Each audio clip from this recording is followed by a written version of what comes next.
आज हम देखेंगे कि डिफेंस स्टॉक्स फिर से फोकस में रहेंगे क्योंकि डिफेंस एक्विजिशन काउंसिल यानी कि रक्षा अधिग्रहण परिषद की बैठक है और ऐसी उम्मीद की जा रही है कि 2 लाख करोड़ रुपए के रक्षा प्रोजेक्ट्स को मंजूरी वहां से मिलती हुई दिखाई देंगी।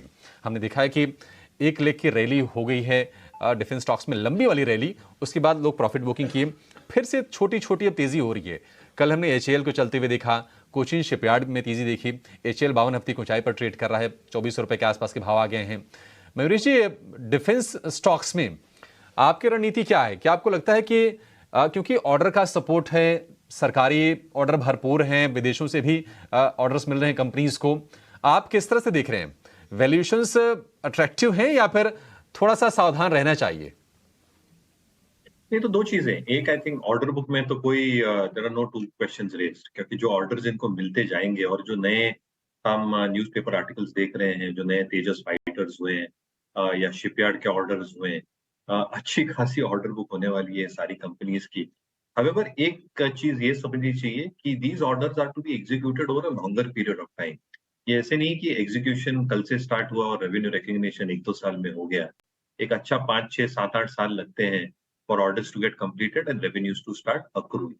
तो कहीं न कहीं आई थिंक एक लंबा जेस्टेशन पीरियड रहता है, ये निवेशकों को समझना चाहिए।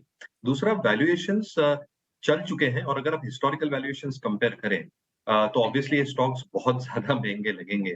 बट आपको डायनामिक्स समझनी पड़ेंगी कि पिछले 5 वर्षों में और लास्ट 2-3 सालों में और अगले 5 वर्षों में क्या फ़र्क होने वाला है। पिछले 5-6 वर्षों में जितनी ऑर्डर्स इनको आ रही थी, बहुत रिस्ट्रिक्टेड ऑर्डर्स आ रही थी। और अगले 5-6 वर्षों में with the order book that they have got और जो एग्जीक्यूशन कैपेबिलिटीज है ये सारी कंपनीज की, with the margins that they will get these orders, एक ऑपरेटिंग लेवरेज डेफिनिटली आ सकता है। तो structural side of the story definitely है। स्टॉक्स बेसिस से अच्छे खासे चल चुके हैं। हम मार्केट्स में इंडिया में जैसे देखते हैं, एक अच्छा खासा मूव आ चुका है। वैल्यूएशंस बहुत ज्यादा महंगे हैं नहीं।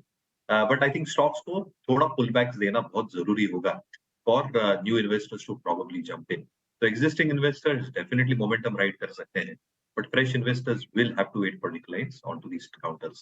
HAL, Cochin Shipyard, Mazagon, ये सारी स्टॉक्स आई थिंक बढ़िया कर सकते हैं, बट ये भी समझना चाहिए कि थोड़े on a few of the stocks थोड़ा फ्री फ्लोट भी कम है, इसलिए आपके रिस्क मैनेजमेंट प्रैक्टिसेस भी जगह पे होनी चाहिए।